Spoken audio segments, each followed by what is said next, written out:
जंगल में इस साल इतनी भयंकर गर्मी पड़ी थी कि जानवरों का दम निकले जा रहा था। शेर हमेशा की तरह मजबूत और तेज था, लेकिन इस बार गर्मी ने उसे बहुत कमजोर कर दिया था। कई दिनों से वह ठीक से पानी नहीं पी पा रहा था। उसकी हालत इतनी खराब हो गई कि वह अपनी गुफा से बाहर चलकर भी नहीं जा सकता था। पूरे जंगल में यह खबर फैल गई कि शेर बहुत बीमार है। जंगल के जानवरों में चिंता फैल गई।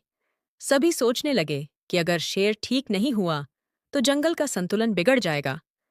सबसे पहले यह खबर लोमड़ी को मिली। लोमड़ी चालाक थी, लेकिन उसका दिल भी अच्छा था। उसने सोचा कि राजा की मदद करना उसका कर्तव्य है।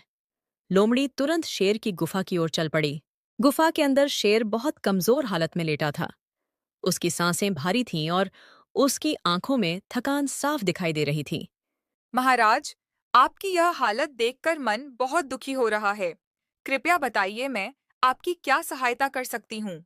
लोमड़ी, कई दिनों से पानी नहीं पी पाया हूँ। शरीर कमजोर हो गया है। चलना भी अब मुश्किल लग रहा है।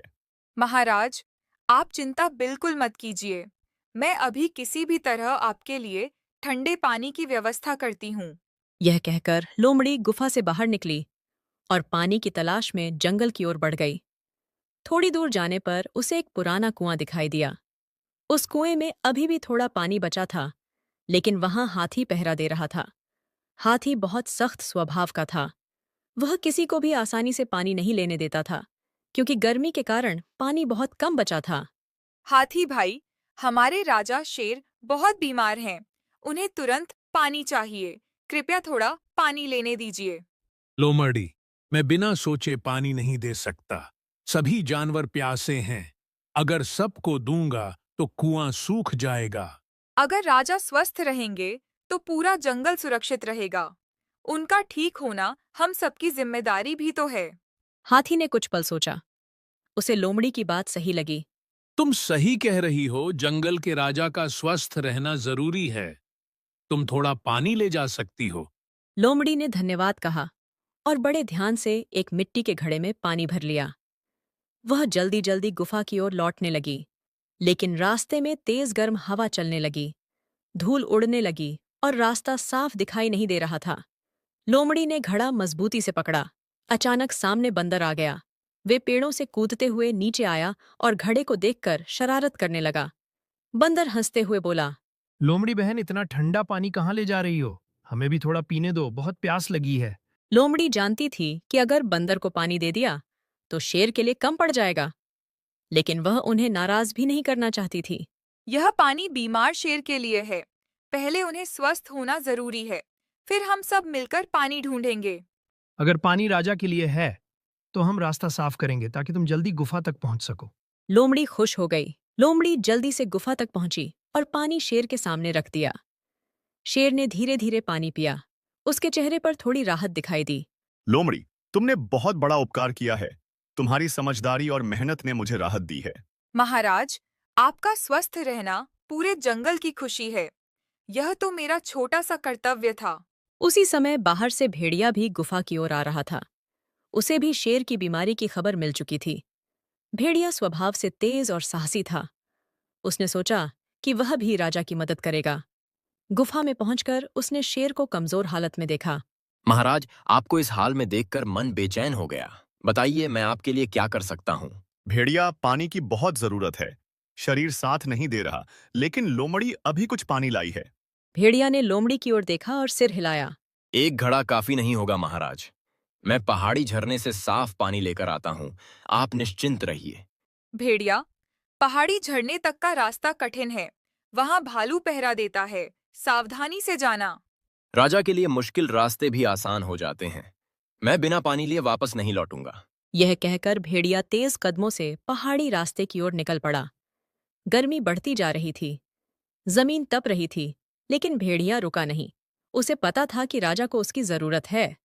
कुछ दूर चलने के बाद उसे पहाड़ी झरने की आवाज सुनाई देने लगी।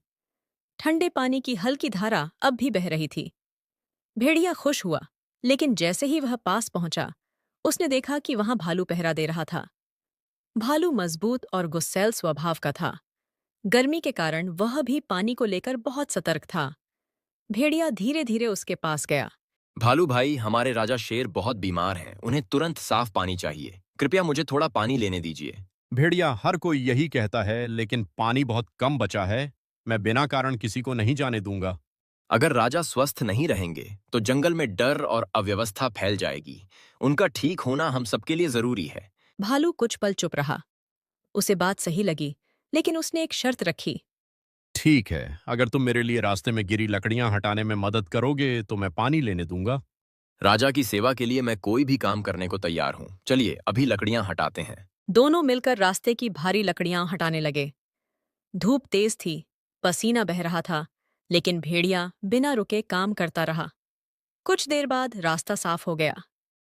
तुमने सच्ची निष्ठा दिखाई है भेड़िया।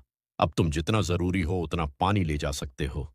भेड़िया ने धन्यवाद दिया और बड़े ध्यान से एक मजबूत घड़े में ठंडा पानी भर लिया।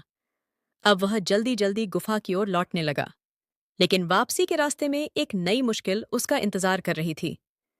रास्ते के बीच में जंगली सुअरों का झुंड खड़ा था। वे मिट्टी में लौट रहे थे और रास्ता पूरी तरह बंद था। भेड़िया ने विनम्रता से कहा, भाइयों, कृपया थोड़ा रास्ता दे दीजिए। यह पानी बीमार शेर के लिए है। मुझे जल्दी पहुंचना है। हम भी इस गर्मी से परेशान हैं। हमें क्यों रास्ता छोड़ना चाहिए? पहले हमारी बात सुनो। भेड़िया रुका। वह झगड़ा नहीं चाहता था। बताइए, मैं आपकी क्या मदद कर सकता हूँ, लेकिन कृपया राजा के लिए यह पानी देर मत होने दीजिए। हमारे बच्चों के लिए कीचड़ वाला गड्ढा सूख गया है। अगर तुम पास की नाली खोल दो तो पानी वहां पहुंच जाएगा। भेड़िया तुरंत तैयार हो गया। उसने अपने पंजों से मिट्टी हटाई, पत्थर खिसकाए और छोटी नाली खोल दी। थोड़ी ही देर में झरने का थोड़ा पानी गड्ढे तक पहुंचने लगा। सुअरों के बच्चे खुशी से उछल पड़े। बड़ा सुअर मुस्कुराया। तुमने हमारी मदद की है। अब हम तुम्हारा रास्ता नहीं रोकेंगे। जल्दी जाओ और राजा को पानी पहुंचाओ। भेड़िया ने धन्यवाद कहा और तेजी से गुफा की ओर दौड़ा। गुफा के अंदर पहुंचते ही लोमड़ी ने उसे देखा। भेड़िया, तुम सच में सफल होकर लौट आए। महाराज को इस पानी की बहुत जरूरत थी। शेर अब भी कमजोर था, लेकिन लोमड़ी के लाए पानी से उसे थोड़ी राहत मिली थी। महाराज, यह पहाड़ी झरने का ठंडा और साफ पानी है। इसे पीजिए, आपको अवश्य आराम मिलेगा। शेर ने धीरे धीरे पानी पिया। उसके चेहरे पर पहले से अधिक शांति दिखाई देने लगी। भेड़िया, तुमने साहस, धैर्य और सेवा का अद्भुत उदाहरण दिया है। मैं तुम्हारा आभारी हूँ। महाराज, आपका स्वस्थ रहना ही हमारा सम्मान है। मैंने केवल अपना कर्तव्य निभाया है। उसी समय गुफा के बाहर से धीमी चाल की आवाज आई। वह गधा था। गधा सीधा सादा और मेहनती था। उसे भी शेर की बीमारी की खबर मिल चुकी थी। उसने सोचा कि वह भी किसी न किसी तरह मदद करेगा।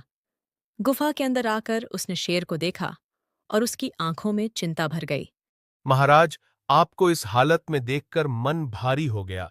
कृपया मुझे भी आपकी सेवा करने का अवसर दीजिए।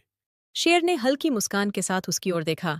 गधा, लोमड़ी और भेड़िया पहले से ही मेरे लिए इतना पानी ले आए ही कि अब मैं बिल्कुल ठीक और तंदुरुस्त महसूस कर रहा हूँ। लेकिन तुम्हें मेरी फिक्र है, यह जानकर बहुत अच्छा लगा। इतना कहकर चारों गुफा के बाहर आए और जंगल की ओर निकल पड़े।